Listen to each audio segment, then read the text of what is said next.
Hi, everyone. Hello again. We thought to advocate for the essential library for Jehovah's Witnesses, basic library, the Epistles of John by F.F. Bruce, for reasons that will become apparent, I think, as we go into this discussion.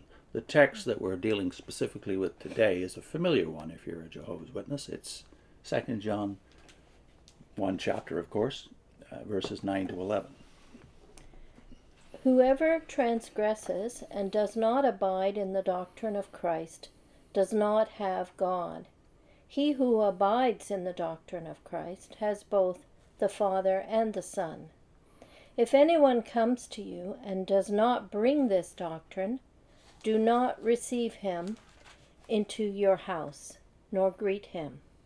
For he who greets him shares in his evil deeds. This is the New King James. So what's the the one interpretation you make of that if you're a Jehovah's Witness? Well, yeah, this is familiar. As Jehovah's Witnesses, we used it to say that it was a kind of a mandate that was used for shunning anyone who disagreed with the Watchtower, not even talking to them. But in the text, it's the doctrine of Christ that's called into question here, if they reject the doctrine of Christ. But in the Watchtower, it's anything that's against the Watchtower. Anything that's against any rule that is disfellowshipping offense is a reason to shun people.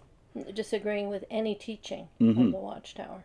Well, here's where you need the background, and here's where the commentators come in. The background here is going to help us to understand, first of all, who is John talking about in the context of 95 or 96 AD? People who've left the church. So, of course, we use it as a justification for how we treat people who've left Jehovah's Witnesses, but also people who haven't left, who have just had moral lapses or whatever. I remember something that happened to us back in the 1990s that made it very vivid to me, the importance of the great commentators. And that was, I guess this would have been in the late 90s, before Max was born. We used to have an office, and many ministers and many educated laymen we got to know. Most of them were very nice, very pleasant, very fair, very, very humble enough that they would listen to opposite opinions. But occasionally you'd get someone in who was a bit stubborn when it came to his positions. For instance, one time I remember there was a Baptist minister who came in. I don't think we'd ever met him before, and I don't think he ever came back. And when he heard we were Jehovah's Witnesses, he said, well, when Jehovah's Witnesses come to his door, he applies this text, 2 John 9 to 11. And doesn't invite them in his home or talk to them. And I guess I paused for a few seconds and prayed, well, what shall I do next? And it occurred to me that I had this commentary right behind me. Actually, it was on that very shelf you see here, where the Gospels are. I had John on the same shelf he's at now, right behind me. And I reached back and I got this book because I remember, I think it was probably the first book I read on the Epistles of John after we left. And I was struck by what F.F. Bruce had to say about whether or not this would apply to, say, Jehovah's Witnesses. So here's what F.F. Bruce actually has to say about this text in application in life today, because after all, Bruce knows that it's a different application back there in the first century. He says... Well, you did get him to read this as well. Oh, he read it. Yeah. And he just said... And he said... I don't agree. Yeah, that was it. Yeah. I don't agree. And for him, that was the end of the argument. And I guess it came home to me at that moment that a lot of Baptists and a lot of evangelicals are in the same boat as a person in the cult. Might apply this way. With a surface reading, you might apply it that way. But, of course, we're ex-witnesses. We have a heart for Jehovah's Witnesses. It's a bit discouraging to think that somebody who has the gospel message is not going to share it with a witness when they come to the door. Because he's bound, he thinks, by this rule. This rule, yeah. So here's F.F. Bruce on the subject of what this does and doesn't mean. The Docetist teacher goes on beyond the apostolic teaching. So first of all, we have to identify. He identifies who John is actually talking about. These Docetist teachers are the people who believe that Jesus really wasn't human. He seemed to be human. He was God putting on a front as a human being. He had no real human body, and therefore when he died and rose again, he didn't rise in a human body. That's the topic that John is considering here, and the teachers who he's saying to reject. So Bruce says the Docetist teacher goes on beyond the apostolic teaching. His advanced teaching is condemned because it is advanced in this sense.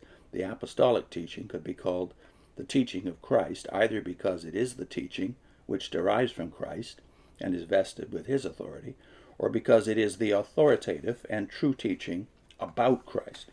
Either interpretation would be appropriate. Whether we accept the former or the latter depends on an understanding of the genitive, that is the Greek meaning of Christ as subjective or objective genitive, respectively.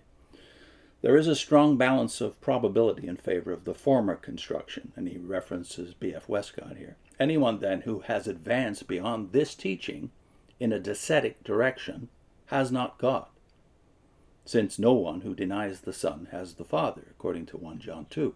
Everyone who abides or remains in it, that is the apostolic teaching about Christ, has both the Father and the Son, since he who confesses the Son has the Father also. So obviously it's about Christ, this counsel. Yeah, but I think it is interesting that with a surface reading you wouldn't know this information. You wouldn't know the audience he's talking about, the opposition to the gospel. Yeah. You wouldn't identify them because you wouldn't know that about the history and the time. Precisely. He carries on to say, the injunction not to receive anyone who does not bring the teaching of Christ means that no such person must be accepted as a Christian teacher or as one entitled to the fellowship of the church. It does not mean that, say, one of Jehovah's Witnesses should not be invited into the house for a cup of tea in order to be shown the way of God more perfectly in the sitting room than would be convenient on the doorstep. Still less does it mean that disagreements on church order should be treated as deviations from the teaching of Christ and used as a ground of exclusion from social as well as ecclesiastical fellowship, as was done by Edward Cronin in 1849 in a letter terminating an unbroken intimacy and friendship of 25 years with Anthony Norris Groves. But for a church or its responsible leaders knowingly to admit within its bounds the propagation of teaching subversive of the gospel is to participate in what John describes as evil works. So there you have it emphasized that house even takes on a different meaning. To the Baptist minister, it's not someone knocking on your door. But in the original context, it's a house fellowship where you're not offering that man a platform to teach the church. The teaching, it's the gathering place for teaching of the church, the house. Yeah. Right. I can just imagine F.F. Bruce, therefore, who, by the way, worshipped just a mile or so away from where I was baptized and where my parents were married back in 1947. F.F. Bruce worshipped at a Brethren church, so he's very sensitive to the abuse of this principle, even among the Brethren people with whom he worships for apparently the rest of his life. Obviously, he doesn't feel this way, though. So I can see him inviting a witness into his, what does he call it, drawing room for a cup of tea. He goes on, to give one who brings such teaching a greeting is to bid him hail when he arrives or farewell when he leaves. Here the former is more probably in view. In other words, to greet him warmly as a brother. It is plain from the early Christian manual called the Didache, or Teaching of the 12 Apostles, a work compiled not much, if at all, later than the Epistles of John, that traveling prophets and apostles were well-known figures in church life at this period, and it was necessary to distinguish the right kind from the wrong kind. The Didache gives priority to the doctrinal criterion. After summarizing the way of life and the way of death and the proper procedure for baptism, fasting, and the Eucharist, it goes on, quote, "Whosoever then comes and teaches you all these things aforesaid, receive him. If, however, the teacher himself is perverted and teaches another doctrine to destroy these things, do not listen to him. But if his teaching promotes righteousness and the knowledge of the Lord, receive him as the Lord." End of quote. It also lays down some practical and pedestrian rules of thumb. If he stays 3 days, he's a false prophet. If he asks for money, he is a false prophet. The crucial test has already been laid down in 1 John 4, 1-3. And this is the test which is recommended to the elect lady to whom this epistle is addressed. Let's read 1 John 4, 1-3 then. Beloved, do not believe every spirit, but test spirits, whether they are of God, because many false prophets have gone out into the world. By this you know the Spirit of God. Every spirit that confesses that Jesus Christ has come in the flesh is of God, and every spirit that does not confess that Jesus Christ has come in the flesh is not of God.